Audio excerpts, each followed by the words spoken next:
Hello everyone, welcome to in my YouTube channel UPSC Academy. तो आज की जो हमारी वीडियो है वो एक्सरसाइजेस से रिलेटेड है। तो ये हमारा फ्रिक्शन वाला जो चैप्टर है, उस चैप्टर में जो एक्सरसाइज है उसको हम कवर करेंगे। तो चलिए पहला क्वेश्चन स्टार्ट करते हैं। फिल इन द ब्लैंक्स आपको बताने हैं कि फिल इन द ब्लैंक्स यहाँ क्या होगा। तो फर्स्ट में अगर हम बात करें friction opposes the between the surface and contact of each other. तो जो आपका फ्रिक्शन है वो किसको अपोज करता है? आपको याद होगा जब मैंने आपको पढ़ाया तो friction always opposes the motion of the object, है ना, between the surface in contact with each other. ठीक है, अब यहाँ पर हम नेक्स्ट क्वेश्चन की बात करते हैं। यहाँ सेकंड ऑप्शन में दिया है, second part, friction depends on the of the surfaces. किस पे डिपेंड करता है?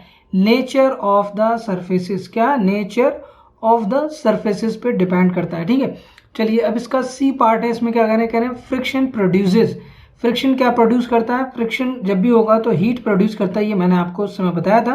तो यहाँ हमारा आंसर क्या हो जाएगा? हीट हो जाएगा। ठीक है, अब हम डी की बात कर रहे हैं, करें sprinkling of powder on the carrom board. जो कैरम बोर्ड पे हम पाउडर स्प्रिंकल करते हैं उससे क्या हो जाता है?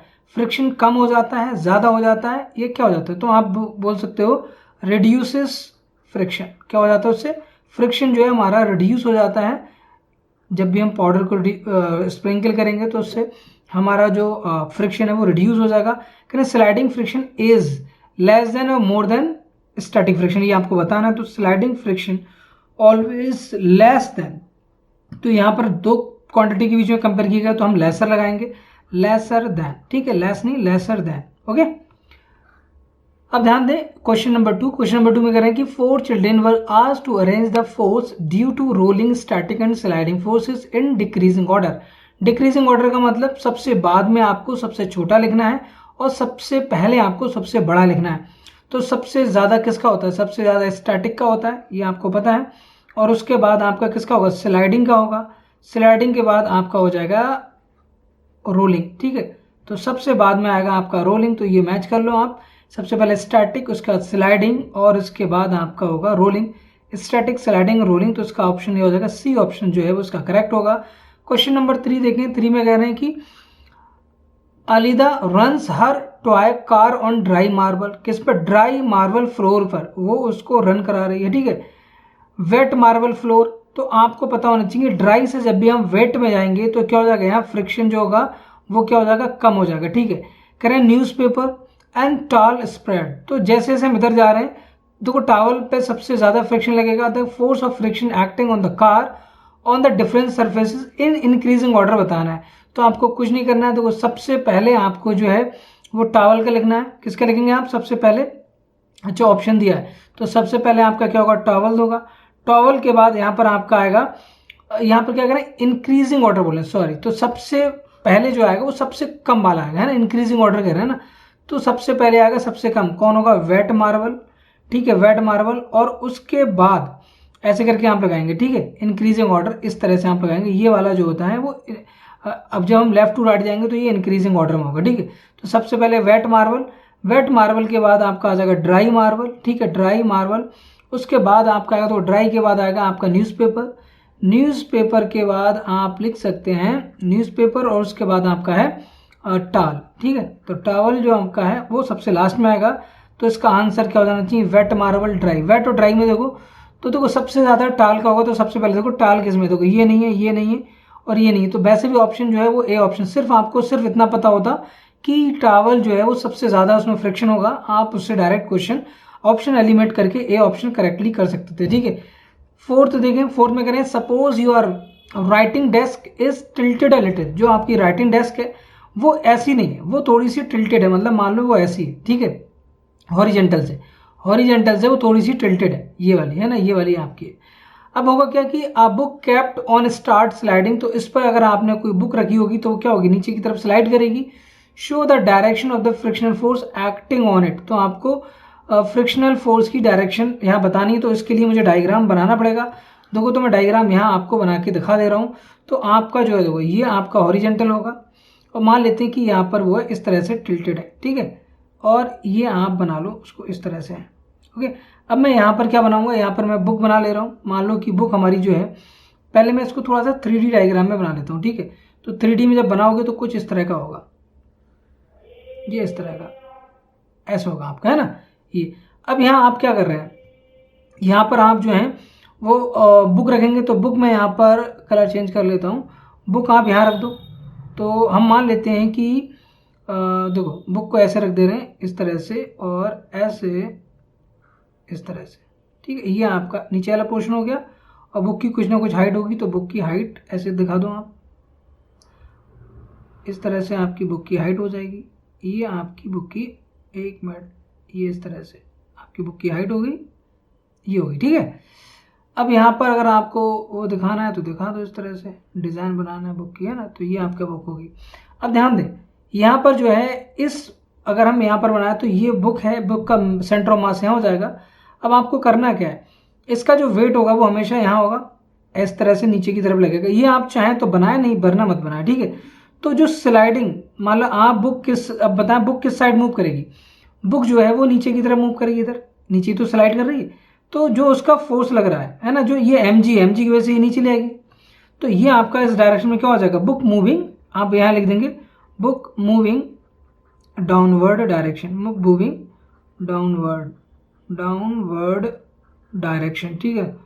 Book moving in downward direction, ठीक है। ये आपका हो गया, किस वजह से हो रही है, ड्यू टू वेट की वजह से ये नीचे की तरफ मूव कर रही है, ठीक है, वेट की वजह से। अब यहाँ देखें तो इस पर जो फ्रिक्शन, जो इसकी ये नीचे वाली सरफेस है, ये पूरी यहाँ से लेके यहाँ तक जो इसके कांटेक्ट में नीचे वाली सरफेस, तो इस पर जो फोर्स लगेगा वो आपका क्या होगा, बैक साइड एक फोर्स लगेगा जो इस साइड लगेगा, ठीक है। किधर होगा वो, आपका ऊपर की तरफ होगा ये वाला फोर्स, ऊपर। इस फोर्स को क्या बोलेंगे, फ्रिक्शनल फोर्स। कौन सा फोर्स, फ्रिक्शनल फोर्स, ठीक है। तो ये आपका हो जाएगा फ्रिक्शनल फोर्स। तो ये आपको डायग्राम बनाना था, आप चाहे तो 3D में बना दें, आप चाहे तो मत बनाएं, आप 2D में बना दें, ठीक, कोई दिक्कत नहीं, डिपेंड करता है होनी, दोनों डायग्राम अच्छे होंगे, ठीक होंगे, चाहे आप किसी कोई भी बना दें 2D या 3D। अब देखो, यू स्पिल अ बकेट, अगर स्पिल अ बकेट ऑफ सोपी वाटर, है ना, ऑफ अ सोपी water on a marble floor, आपने एक मार्बल फ्लोर पर क्या करा, सोपी मतलब साबुन का पानी जो है वो क्या कर दिया, फैला दिया accidentally, would it make it easier और more difficult for you walk on the floor. अब आपको ये सब आइडिया होगा, जब आपका साबुन वाला पानी है वॉशरूम में जब आप जाते हैं तो बहुत ज़्यादा चांसेस होते हैं कि आप फिसल जाएं, तो ये आपके लिए ईजियर नहीं होगा, ये आपके लिए क्या हो जाएगा, टफ हो जाएगा, क्या हो जाएगा, टफ। तो देखो ऐसे आप लिख सकते हैं कि क्योंकि जब सोपी वाटर्स पर गिरेगा तो क्या होगा, फ्रिक्शन आपका क्या हो जाएगा, कम हो जाएगा, फ्रिक्शन कम हो जाएगा, ठीक है। या आप बोल सकते हो जो सरफेस है वो क्या हो जाएगी, स्मूथ ही हो जाएगी, है ना, स्मूथ ही हो जाएगी, या स्मूथनेस बढ़ जाएगी, है ना। तो जब भी आप जाएंगे उस वहाँ पे, जब उस फर्श पे चलेंगे, उस फ्लोर पे चलेंगे, तो आपको क्या होगा कि आपका फ्रिक्शनल फोर्स जो है वो कम हो जाएगा। फ्रिक्शनल फोर्स कम होने की वजह से, स्मूथनेस की वजह से आपके लिए मुश्किल होगा उस फ्लोर पर चलना, ठीक है। अब क्वेश्चन नंबर 6 देखें, क्वेश्चन नंबर 6 में कह रहे हैं explain why sportsman use shoes with spikes. तो स्पाइक्स उनके, अगर आप शूज देखें, अगर मैं एक कोई शूज बनाता हूँ इस तरह से, ये कोई शूज है, ठीक है, ये मान लो कोई एक शूज है, तो इसके नीचे जब आप देखोगे यहाँ पर, है ना, तो यहाँ पर स्पाइक्स होते हैं बहुत सारे प्लेयर्स के, यहाँ पर होगा, यहाँ होगा, है ना, यहाँ पर स्पाइक्स होते हैं इस तरह से। तो ये जो स्पाइक्स है, ये स्पाइक कैसे, अगर आप इनको ऐसे देखोगे तो ये कुछ इस तरह के दिखेंगे, इस तरह के स्पाइक्स, है ना। तो ये इसलिए होते हैं जिससे कि ये आराम से, क्योंकि उनको दौड़ना होता है, ठीक है। तो स्पोर्ट्समैन जो है वो इसलिए यूज़ करते हैं क्योंकि वो बेटर ग्रिप उनको प्रोवाइड हो सके, क्या, बेटर ग्रिप प्रोवाइड हो सके, है ना। और जब, क्योंकि वो रन करते हैं बहुत सारा, है ना, रन करते समय उनका पैर अगर कहीं फिसल गया तो उनको चोट लग सकती है, ठीक है। तो फोर्स को, फ्रिक्शनल फोर्स बढ़ाने के लिए, ड्यू टू मतलब आप बोल सकते हो कि for increasing friction between the, आप बोल सकते हो जो ग्राउंड है, बिटवीन ग्राउंड एंड शूज, ठीक है, ग्राउंड एंड शूज के बीच में फ्रिक्शनल फोर्स बढ़ाने के लिए हम क्या करते हैं, उसमें स्पाइक्स का यूज़ करते हैं, या वो स्पाइक्स वाले जूते पहनते हैं। हम जनरली जो चलते हैं डेली, हम ऐसा कोई शूज़ नहीं पहनते ना। 7 कह रहे हैं कि Iqbal has push a lighter box and Seema has push two similar heavier box. Similar है, सिमिलर का मतलब उसकी डायमेंशन क्या होगी, सेम होगी, on the same floor, who will have to apply a larger force and why. तो देखो अब कह रहे हैं कि लाइटर बॉक्स पर की वजह से देखो होगा क्या, जब लाइटर बॉक्स आपका होगा, मैं दो बॉक्स मान ले रहा हूँ, यहाँ बना ले रहा हूँ दो बॉक्स, ठीक है। एक बॉक्स आपका ये है, पहले मैं इसको इरेज करता हूँ उसके बाद बनाता हूँ, ठीक है, ऐसे करके आप समझे। एक मिनट यहाँ ले लेते हैं डायग्राम, ठीक है। देखो दो बॉक्स हम बना रहे हैं यहाँ पर, एक बॉक्स मैंने ये बनाया,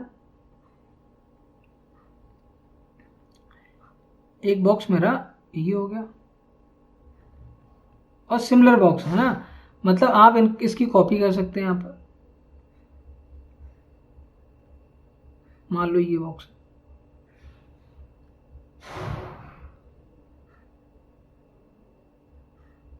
ये हमने बॉक्स बना लिया, ठीक है। अब ये सिमिलर बॉक्स है, मतलब डायमेंशन सेम है, और इसका मान लेते हैं कि 10 kg वेट है, और इसका वेट जो है वो कितना 20 kg है। अब होगा क्या, इस पर एक फोर्स होगा, उस फोर्स का नाम होगा वेट, हमेशा जो नीचे की तरफ लगेगा दोनों में, इस पर भी लगेगा, जिसको हम न्यूटन में रिप्रेजेंट करेंगे। तो कितना हो जाएगा, mg हो जाएगा, m 10 kg है, तो कितना हो जाएगा 100 न्यूटन। 100 न्यूटन फोर्स नीचे की तरफ लगेगा, इसमें कितना लगेगा, इसमें 200 न्यूटन लगेगा। अब देखो 100, तो इसका जो ऊपर रिएक्शन है वो आप अभी ड्रॉ नहीं करते हैं। अब इस पर आपको इसको पुश करना है, और इसको पुश करना है। ये कौन पुश कर रहा है, ये इकबाल पुश कर रहा है इसको, है ना, और इसको कौन पुश कर रहा है, सीमा। तो बताओ किसको ज़्यादा फोर्स, इसको ज़्यादा फोर्स लगाना पड़ेगा, क्यों, क्योंकि इसको इस 20 न्यूटन फोर्स को क्या करना है, ओवरकम करना है, समझे, ओवरकम करना है, इसलिए। तो अब इंटरलॉकिंग है दोनों ही केसेस में, क्या होगा, इसका जो कॉन्टेक्ट सरफेस होगी वो इंटरलॉकिंग हो जाएगी उसमें, है ना, दोनों सरफेस। अब होगा क्या, जो लाइटर ऑब्जेक्ट है ना, उसमें जो इंटरलॉकिंग है वो इतनी ज़्यादा फोर्स स्ट्रांग नहीं है ना, और स्ट्रांग नहीं है तो उसको कम फोर्स लगाना पड़ेगा। और यहाँ पर तो सिमिलर है, तो सेम टाइप ऑफ इंटरलॉकिंग है, लेकिन यहाँ पर मतलब जो इरेगुलरिटीज है वो सेम है, बट यहाँ पर इंटरलॉकिंग का जो बोल सकते हैं अमाउंट है वो बहुत ज़्यादा हो जाएगा, इसकी वजह से 200 न्यूटन फोर्स की वजह से। यहाँ पर सिर्फ 100 न्यूटन फोर्स है, ओके। तो इकबाल को जो है वो ज़्यादा ताकत, वो सीमा को ज़्यादा ताकत लगानी पड़ेगी, ज़्यादा फोर्स अप्लाई करना पड़ेगा। 8 देख लेते हैं, explain why the sliding friction is less than static friction, ये हमने पढ़ा था। देखो स्टैटिक फ्रिक्शन का मतलब क्या होता है, देखो जैसे मान लो ये कोई ऑब्जेक्ट है हमारा, ऐसे मैं सिर्फ 2D बना रहा हूँ, ये ऑब्जेक्ट है, इसका वेट मान लो कि 20 kg है।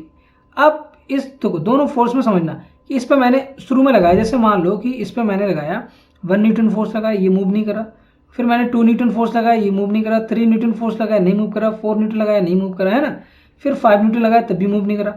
तो ये मान लेते हैं कि ये 7 न्यूटन फोर्स पर क्या हो जाता है, स्टार्ट हो जाता है, जस्ट स्टार्ट। देखो अगर फोर्स हम इस डायरेक्शन में लगा रहे हैं, आपको पता है फोर्स मैंने इधर लगाया, और कितना, अगर मैं इसको इस पर लेस देन 7 न्यूटन फोर्स लगा रहा हूँ तो ये इसका मूवमेंट नहीं हो रहा है। वो मूवमेंट क्यों नहीं हो रहा है, उसका रीजन ये है क्योंकि इसकी जो सरफेस है, कॉन्टेक्ट सरफेस, उस पर एक फोर्स लग रहा है अपोजिट साइड में। इसको क्या बोलेंगे, इसको फ्रिक्शनल फोर्स बोलेंगे। कौन सा फोर्स बोलेंगे, फ्रिक्शनल फोर्स लग रहा है in the opposite direction, okay. अब जो फोर्स लगा रहा है वो इतना, अब 7 न्यूटन से कम पर ये मूव नहीं कर रहा है, हमने माना है कि 7 न्यूटन पे मान लो ये आगे चला जा रहा है, ठीक है। अब जैसे ही मैंने 6 देखो 6.999 पे ये मूव नहीं कर रहा है, लेकिन जैसे ही मैंने 7 करा, 7 न्यूटन पे, अब यहाँ लिख देते मतलब रेस्ट लिख दो आप, रेस्ट कंडीशन, ठीक है। यहाँ लो जस्ट अबाउट, जस्ट स्टार्ट, है ना, ये क्या हो रहा है, यहाँ पर जस्ट स्टार्ट हुआ है, तो 7 न्यूटन पे ये जस्ट स्टार्ट हुआ।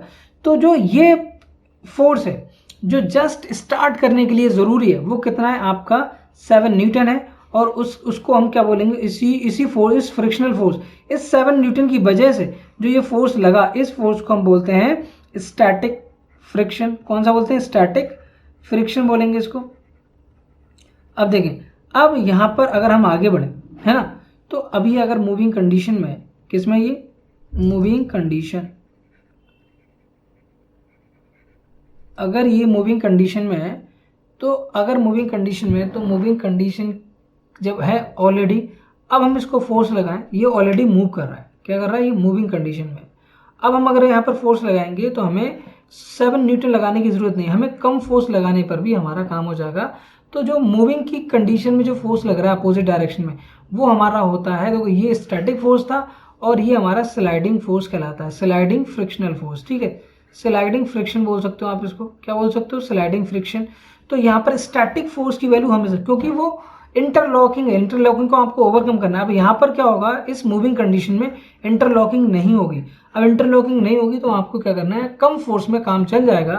तो यहाँ से आप बोल सकते हो कि static force always greater than static friction, always static frictional force always greater than sliding frictional force. ठीक है, sliding frictional force.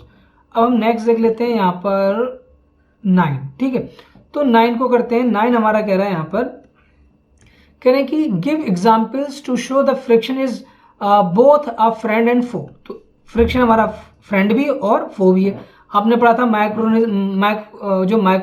Micro organism वाला चैप्टर था, उसमें भी पढ़ा था ये चैप्टर, फ्रेंड्स एंड फो।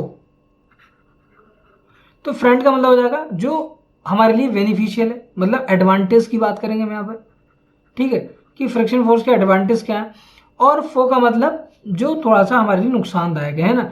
तो जैसे आप मान लो कि हम जो है वो बहुत सारे ऐसे, जैसे आप बोल दो कोई मशीनरी हो गई है ना, तो हम नहीं चाहेंगे उस मशीनरी के अंदर बहुत ज़्यादा फ्रिक्शन फोर्स लगे। ठीक है, या हम ऐसा नहीं चाहेंगे कि जो हम कैरम बोर्ड खेलते हैं वहाँ पर बहुत ज़्यादा फ्रिक्शन लगे। ठीक है, अगर फ्रिक्शन बहुत ज़्यादा लगेगा तो जो है वो कैरम वाला जो गेम होता है, कैरम बोर्ड वाला गेम, वो इतना ज़्यादा अच्छा नहीं होगा। ठीक है, तो यहाँ पर अगर हम बात करें एडवांटेज की, तो एडवांटेज अगर आप फर्स्ट लिखें तो यहाँ पर लिख सकते हैं कि फ्रिक्शन की वजह से ही हम क्या कर पा रहे हैं, हम एबल टू वॉक, है ना, एबल टू वॉक। अगर फ्रिक्शन नहीं होगा तो हम नहीं चल पाएंगे, हम वॉक ही नहीं कर पाएंगे, हम जहाँ पर खड़े वहीं पर खड़े रहेंगे, बार बार वहीं पर हम जो है वो आगे कितना भी आगे बढ़ेंगे वहीं रहेंगे, आगे बढ़ ही नहीं पाएंगे। अब सेकंड कह रहे हैं कि इसी की वजह से हम राइट, मतलब जो अगर पेन कॉपी से हम लिख पाते हैं, राइटिंग भी पॉसिबल है due to, writing is also possible due to friction. ठीक है, और आप चाहे पेंसिल का यूज करें, चाहे आप बॉल पेन का करें, चाहे आप जेल पेन का यूज करें, तो वो फ्रिक्शन की वजह से ही पॉसिबल है। ठीक है, अब और अगर आप बात करना चाहें तो जैसे आप बोलें कि हम मोटर व्हीकल वगैरह जो चल रही है उसके अंदर जो ब्रेक्स हैं, ब्रेक्स में भी हम क्या करते हैं, फ्रिक्शन का यूज करते हैं बहुत सारे ब्रेक्स में। या जो टायर और आपका जो ग्राउंड है उसके बीच में जो मूवमेंट है वो फ्रिक्शन की वजह से ही होता है। ठीक है, डिसएडवांटेज आप देखें, डिसएडवांटेज फर्स्ट देखें कि फ्रिक्शन की वजह से जो टायर्स होते हैं, है ना, या जो हमारे शूज के जो सोल्स होते हैं वो क्या हो जाते हैं, बियर आउट हो जाते हैं। ठीक है, क्या हो जाते हैं, बियर आउट। बियर आउट का मतलब घिस जाते हैं। ठीक है, दूसरा क्या है इसका डिसएडवांटेज, फ्रिक्शन की वजह से क्या प्रोड्यूस होती है, हीट प्रोड्यूसेस, और हीट प्रोड्यूस होगी different parts of the machine. Then इसकी वजह से क्या होगा, डैमेज हो सकती है machine, machine can be damage. तो यहाँ पर हम चाहेंगे कि इस फ्रिक्शन को कम से कम किया जाए अपनी टेक्नोलॉजी के थ्रू, अपने जो भी हमारे पास जो भी साइंस है उसके अकॉर्डिंग। और दूसरा जो है यहाँ पर हम चाहेंगे कि यहाँ पर हमारा जो फ्रिक्शन लगता रहे। ठीक है, तो ये इसके डिसएडवांटेज है और ये इसके एडवांटेज है। तो आप ऐसा नहीं बोल सकते कि फ्रिक्शन होना ही नहीं चाहिए, फ्रिक्शन होना भी चाहिए और नहीं भी होना चाहिए, लेकिन कुछ केसेस के लिए वो एडवांटेज है तो वहाँ पर तो होना चाहिए, लेकिन बाकी जगह जो है वो नहीं होना चाहिए। या फिर नहीं का मतलब जीरो नहीं हो सकता, आप उसको मिनिमाइज कर सकते हैं। Explain why objects moving in a fluid must be special shapes. क्या होता है, क्योंकि जब देखो फ्लूइड्स का मतलब यहाँ पर होगा, फ्लूइड्स का मतलब यहाँ होगा क्या, फ्लूइड्स का मतलब यहाँ होगा लिक्विड एंड एयर, लिक्विड बोलो एंड गैस। दो जी, एयर भी क्या है, गैस है, लिक्विड मतलब वाटर हो गया, ये सब शहद वगैरह जो भी है आप लिक्विड बोल सकते हो उसको। अब यहाँ पर जो है वो जब भी आप इनके थ्रू जो है मूवमेंट होगा, चाहे लिक्विड के थ्रू करो चाहे आप गैस के थ्रू करो, तो जब भी इनके थ्रू आप मूवमेंट करेंगे तो आपको एक अपोजिट फोर्स लगेगा जिसको हम क्या बोलते हैं, फ्रिक्शनल फोर्स बोलते हैं। ठीक है, क्या बोलते हैं, फ्रिक्शनल फोर्स। अब फ्रिक्शन इसको, इसके अंदर एक स्पेशल टर्म यूज किया गया है, उस टर्म को मैं चाहूंगा एनसीईआरटी में दिया, मैं लास्ट वीडियो में बताया था, मैं चाहूंगा आप कमेंट बॉक्स में जरूर लिखें उसको, उस टर्म को, कि जो फ्लूइड्स हैं उनके अंदर एक स्पेशल नेम दिया गया है फ्रिक्शन को, उस नाम को क्या कहते हैं, वो स्पेशल टर्म क्या, उसको आप जरूर लिखिएगा। कहने की तो हाँ, तो यहाँ पर मैं बता रहा कि जब भी हम इसके थ्रू जो मूव करेंगे तो उसमें क्या होगा कि हमारा अपोज करेगा मोशन को, और वो अपोज जो करता है उसके लिए हमें क्या करना पड़ेगा, हमें सारी एनर्जी जो है वो उसमें लॉस नहीं करनी है। जैसे मान लो कि अगर वाटर की अगर हम बात करें तो वाटर में फिशेज होती हैं, कौन? फिशेस। एक एग्जाम्पल ले रहे हैं। अगर हम एयर या गैसेस की बात करें तो इसमें कौन मूव करेगा? हमारी वर्ड्स होती। अब आप दोनों के शेप देखो, दोनों के अगर शेप देखोगे तो शेप कैसे होते हैं? आगे से वर्ड्स का भी अगर आप देखें तो आगे से उनका शेप जो है वो कुछ इस तरह का होता है ना। अगर आप चिड़ियों का देखें तो कुछ इस तरह की शेप होती है, और अगर आप फिश को भी देखेंगे तो फिश भी कुछ इस तरह की होगी। हाँ, जस्ट अ मिनट।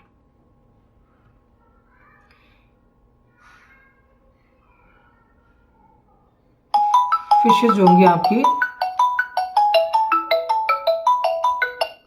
वो कुछ इस तरह का आपका उसका शेप होगा, है ना, कुछ इस तरह का शेप होगा फिशेस का। ओके, ये इस तरह से आप बना लो ये शेप। यहाँ पर उनका ये पर होते हैं, ठीक है, विंग। तो यहाँ पर फीदर होंगे उनके, और ये देखो। अब यहाँ पर जो है इनका शेप जो आगे से होता है वो कैसा होता है? आगे से शेप जो होता है वो नुकीला टाइप का होता है। ये क्योंकि ये सामने से जो फ्रिक्शन है, जो फ्लूइड की वजह से हो रहा है यहाँ पर, मतलब वाटर की वजह से, यहाँ जो एयर की वजह से हो रहा है, वो फ्रिक्शन कम से कम लगे और ये आराम से जो है अपनी सारी एनर्जी इसमें लॉस ना करे। कुछ पार्ट लॉस कर दें और बाकी जो एनर्जी है जो अपनी ग्रोथ के लिए है ना, उसके लिए इनके लिए रह जाए। तो इसलिए हम जो है वो इस तरह के शेप, मतलब इनको देख कर यहाँ से ही हमारे साइंटिस्ट के अंदर आइडिया आया। तो जो एरोप्लेन जो आपका होता है, तो एरोप्लेन का शेप कुछ इस तरह का ही तो होता है आपका, है ना। एरोप्लेन का अगर आप शेप देखेंगे कुछ इस तरह का होगा, वो आगे से ऐसा नुकीला टाइप का होता है ना। तो अगर आप देखें तो कुछ इस तरह का ही होगा, इस तरह का शेप होगा आपका, है एरोप्लेन का। तो एरोप्लेन का शेप ऐसा क्यों होता है? क्योंकि यहाँ पर वो कम से कम अपना, क्योंकि हम एरोप्लेन की जो स्पीड होती है वो काफ़ी ज़्यादा होती है। उन्होंने एवरेज मान लो 800 किलोमीटर पर आवर, मान लो 800 किलोमीटर पर आवर, है ना। 400 पर किलो बहुत होगी ना, 800, 400, 500, 600, ये सब स्पीड होती है, काफ़ी ज़्यादा होती है। तो इस स्पीड की वजह से ही, इतनी ज़्यादा स्पीड की वजह से ही यहाँ पर अगर आपने फ्लैट कर दिया आगे से, इस तरह का बना दिया शेप, तो बहुत ज़्यादा फोर्स लगेगा और ये उड़ने में मुश्किल होगी इसको, है ना। तो इसलिए शेप जो होते हैं वो इस तरह के बनाए जाते हैं, आगे से एकदम आप बोल सकते हो कि नैरो बनाए जाते हैं, जिससे कि हम बहुत आसानी से वहाँ पर उड़ पाएँ, ठीक है। और हमें सारी एनर्जी, अपना फ्यूल जो है वो वहाँ पर लॉस ना करना पड़े। उड़ तो जाएगा लेकिन फ्यूल बहुत ज़्यादा होगा, इकोनॉमिकली होगा नहीं बिल्कुल भी। तो शेप जो है, जो आपके एरोप्लेन होते हैं उनका जो शेप बनाया गया है वो चिड़िया और मछली से उनका जो शेप है, क्योंकि आप बोल सकते हो वर्ड्स और जो फिशेज हैं वो उनका जो शेप है वो टाइम के साथ इवॉल्व हुआ है, बहुत लंबे टाइम के बाद, है ना। धीरे धीरे आपको बताइए जो माइक्रो ऑर्गेनिजम्स जो हैं, जैसे हम हैं, हमारे भी जो पूरा डेवलपमेंट है वो कहाँ से कैसे हुआ, ठीक है। तो धीरे धीरे ये भी इन्होंने अडॉप्ट किया सिस्टम को, सिस्टम के साथ अडॉप्ट करके उनका शेप उस तरह का बनाया। तो हमें भी वहाँ से सीख, हमारे साइंटिस्ट ने, जो इंजीनियर्स थे, उन्होंने वहाँ से सोचा और कुछ इस तरह का शेप बनाया, ठीक है। उसके पीछे रीज़न है, मैंने आपको बता दिया। आई होप कि आपको पूरा वीडियो समझ में आया होगा, और अगर आपको वीडियो समझ में आया तो उसको लाइक करें, शेयर करें, और ज़्यादा से ज़्यादा अपने दोस्तों के साथ ज़रूर शेयर करिएगा। और अगर आपका कोई भी सजेशन है, फिर कोई भी क्वेरी है तो आप ज़रूर लिखें। नेक्स्ट वीडियो मिलते हैं, तब तक के लिए बाय, टेक केयर, जय हिंद, आई अहमद साइनिंग ऑफ।